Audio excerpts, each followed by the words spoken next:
नमस्कार जोजुलप्पा एवं स्वागतम।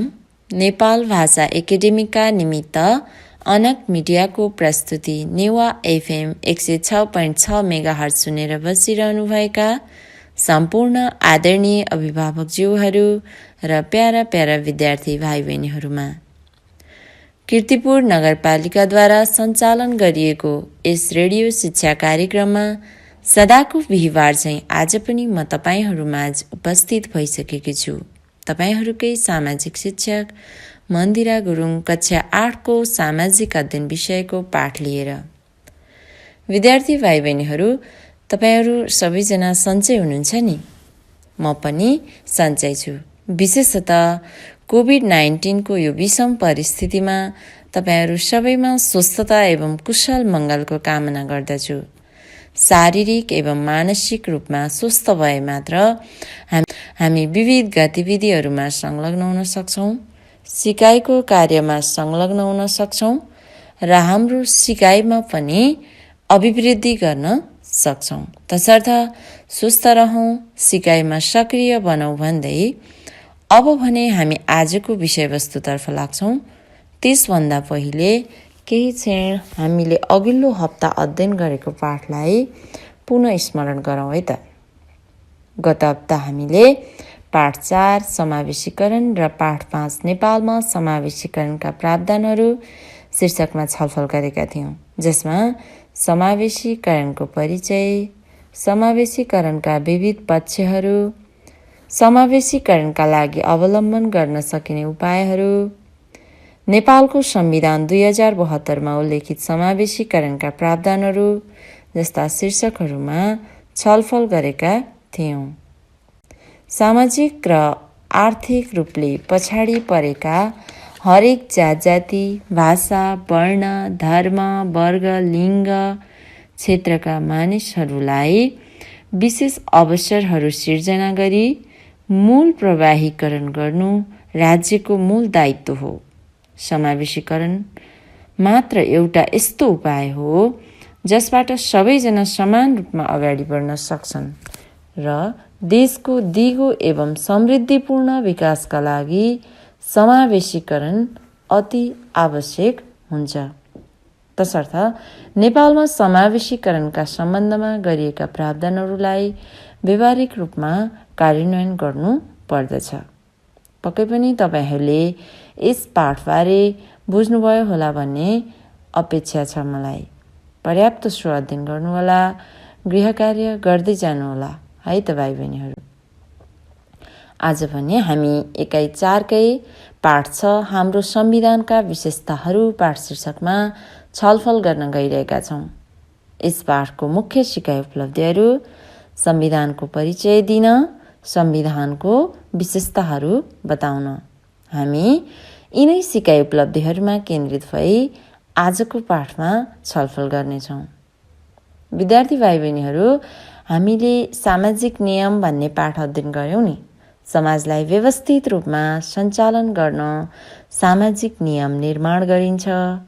विद्यालयलाई व्यवस्थित रूपमा सञ्चालन गर्न र कक्षालाई पनि व्यवस्थित रूपमा सञ्चालन गर्न नियमहरू निर्माण गरिन्छन्।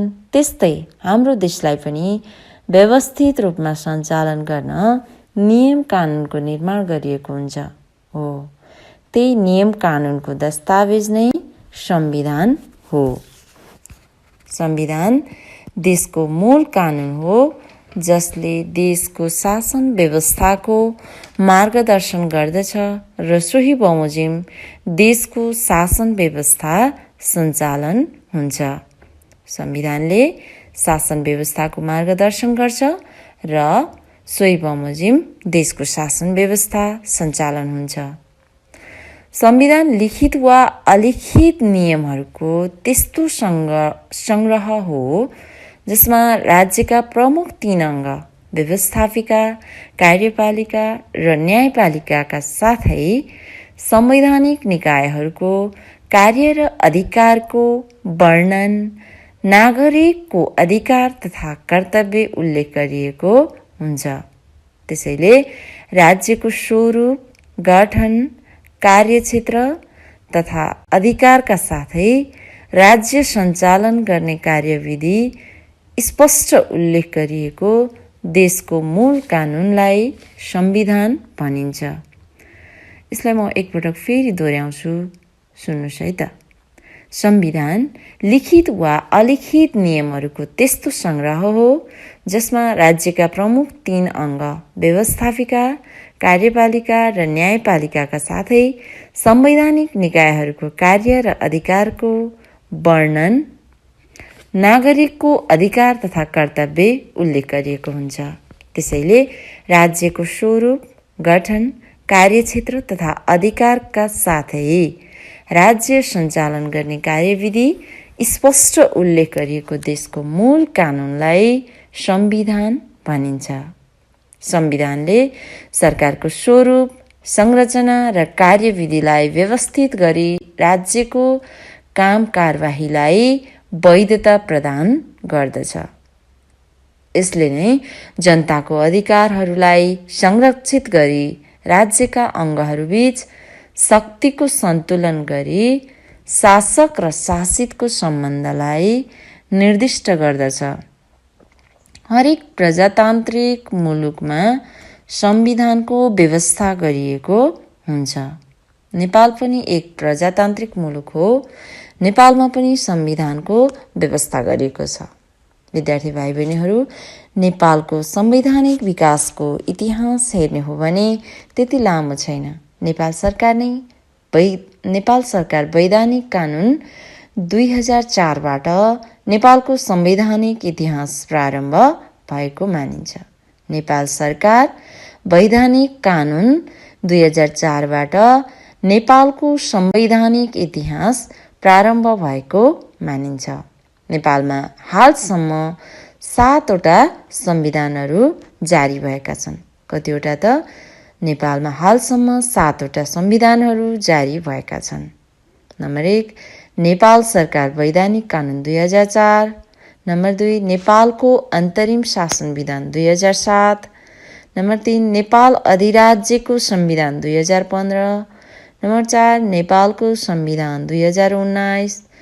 नम्बर 5, नेपाल अधिराज्यको संविधान 2047। नम्बर 6, नेपालको संविधान 2063। नम्बर 7, नेपालको संविधान 2072। हाल लागू भएको संविधान नेपालको संविधान हो। हामीले अहिलेको संविधानबारे कुरा गर्नु पूर्व नेपालको राजनीतिक इतिहासबारे छोटो चर्चा गरौँ है त। विक्रम सम्वत 2052 फागुनमा नेपालमा सशस्त्र द्वन्द्वको सुरुवात भएको थियो। त्यति बेला नेपाल अधिराज्यको संविधान 2047 लागू भइरहेको थियो। जब विक्रम सम्वत 2058 जेठ 19मा दरबार हत्याकाण्ड भयो, राजा वीरेन्द्रको वंशनाश भयो र वीरेन्द्रको माइला भाइ ज्ञानेन्द्र शाह राजा बने। तत्पश्चात नेपालको राजनीतिले अर्कै मोड लियो। ज्ञानेन्द्र शाहले पटक पटक नेपालको प्रजातन्त्रमाथि हस्तक्षेप गरे।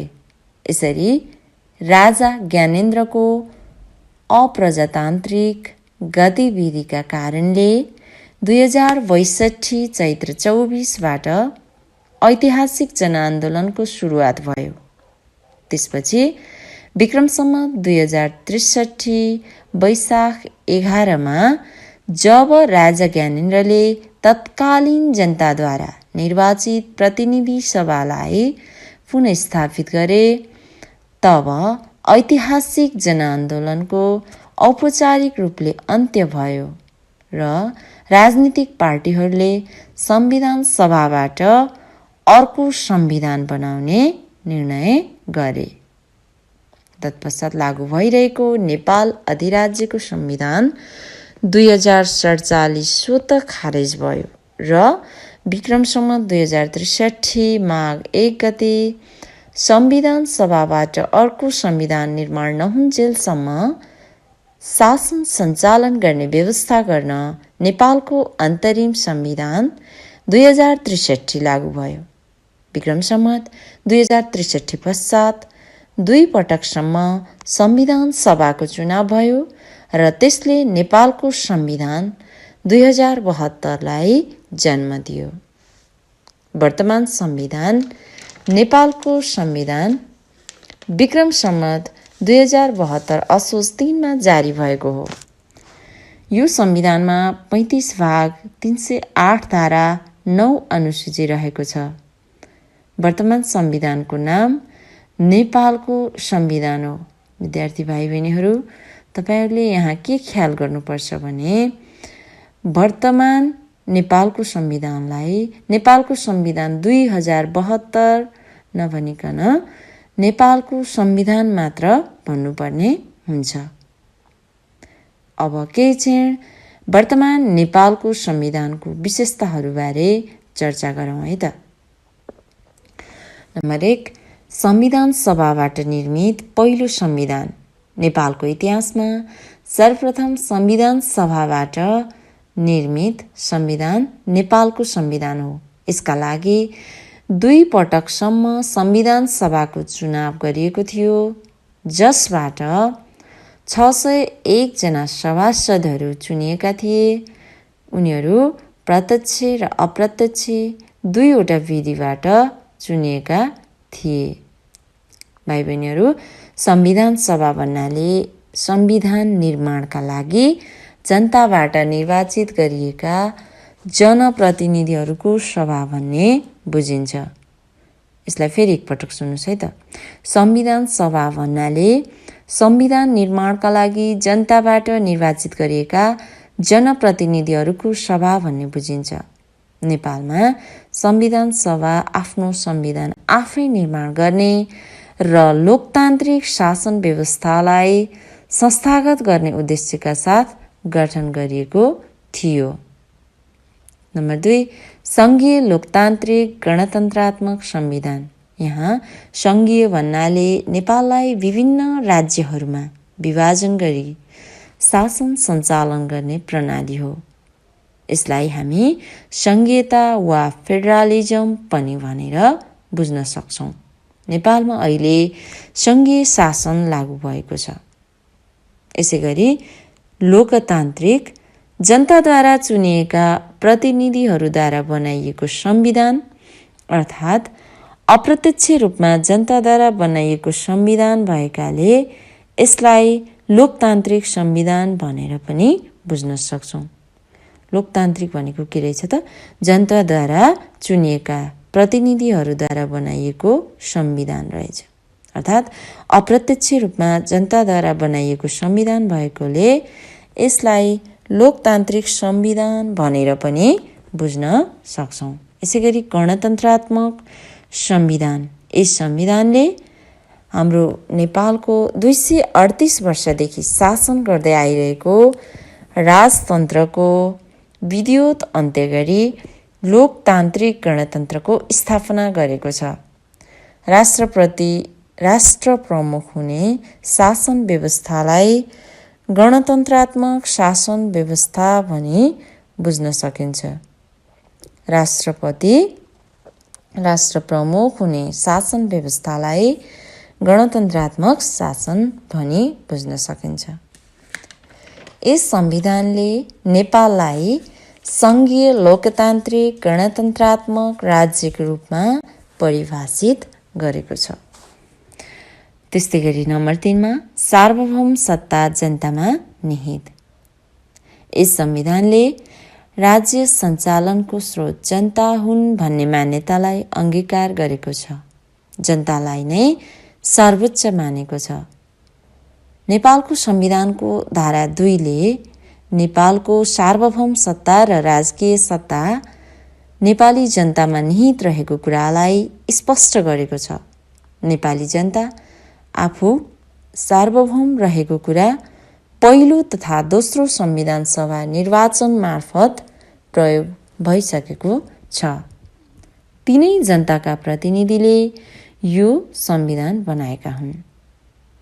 त्यस्तै गरी नम्बर 4 समावेशी लोकतन्त्र। नेपालको संविधानको अर्को विशेषता भनेको समावेशी लोकतन्त्र हो।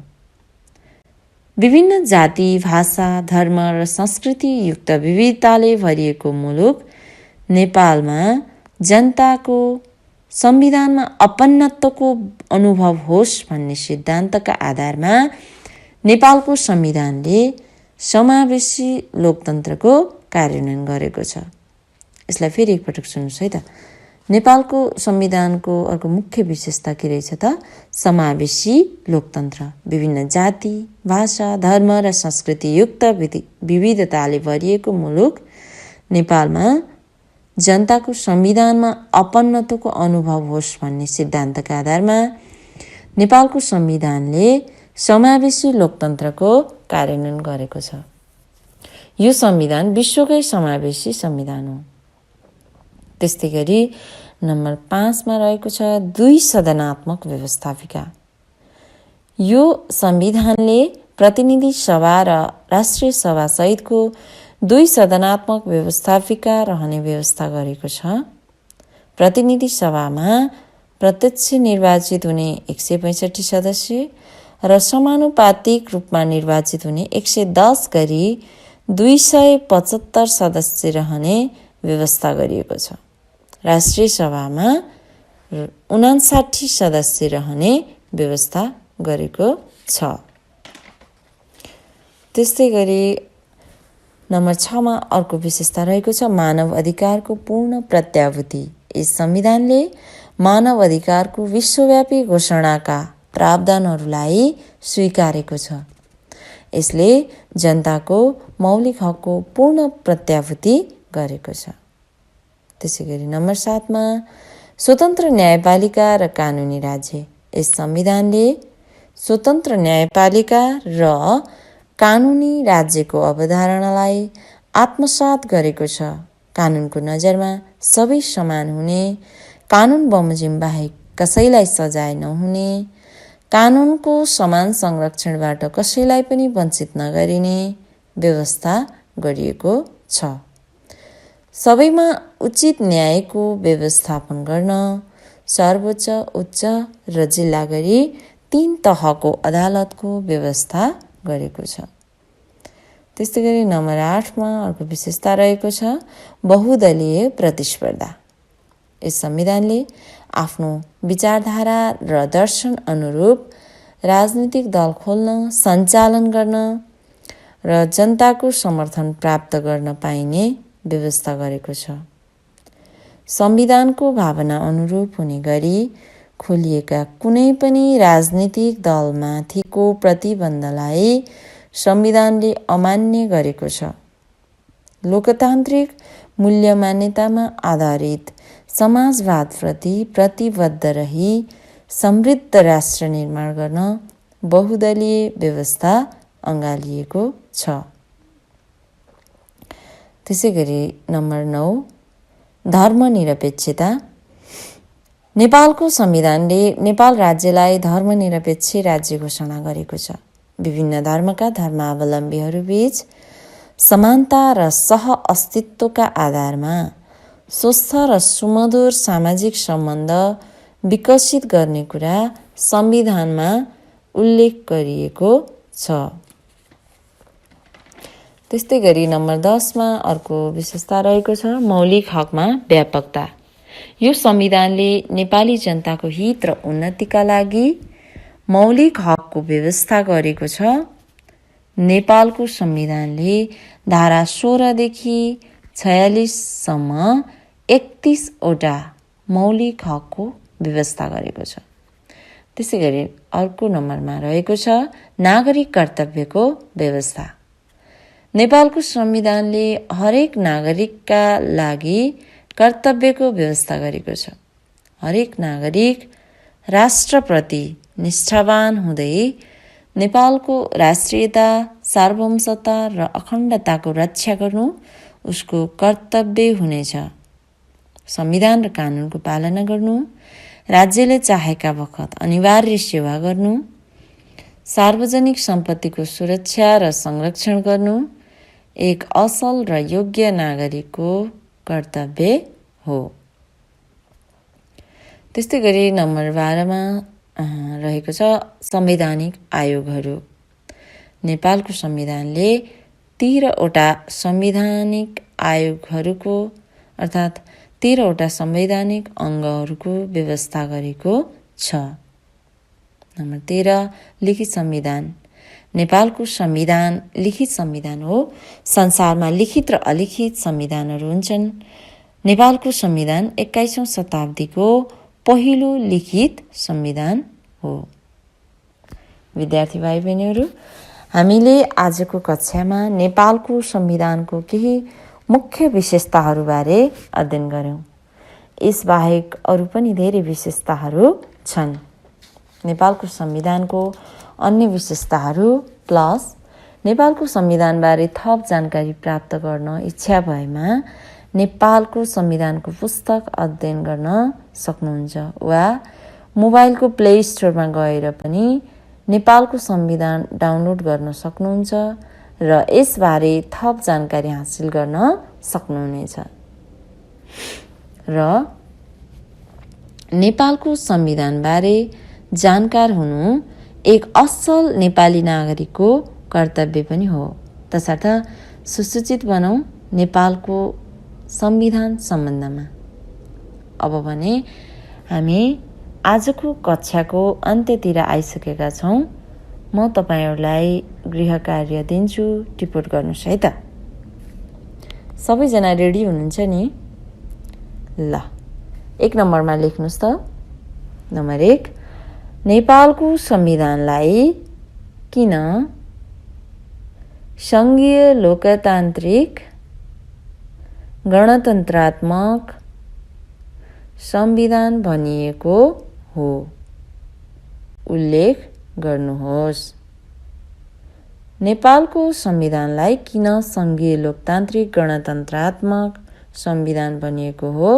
उल्लेख गर्नुहोस्। नम्बर 2, नेपालको संविधानलाई समावेशी संविधान भन्नुको औचित्य खुलाउनुहोस्। नेपालको संविधानलाई समावेशी संविधान भन्नुको औचित्य खुलाउनुहोस्। नम्बर 3, नेपालको संविधानको कुनै 6वटा मुख्य विशेषताहरू उल्लेख गर्नुहोस्। नेपालको संविधानको कुनै 6वटा मुख्य विशेषताहरू उल्लेख गर्नुहोस्। सबैजनाले गृह कार्य टिपोट गरेर भ्याउनु भयो नि? ल त विद्यार्थी भाइ बहिनीहरू, आजलाई भने हाम्रो निर्धारित समय सकिएको छ। तपाईहरुको आजको सक्रिय सहभागिताको लागि धन्यवाद। अर्को हप्ता बिहीबार पुनः उपस्थित हुने नै छु। तपाईको आजको दिन शुभ रहोस्। नमस्कार, धन्यवाद।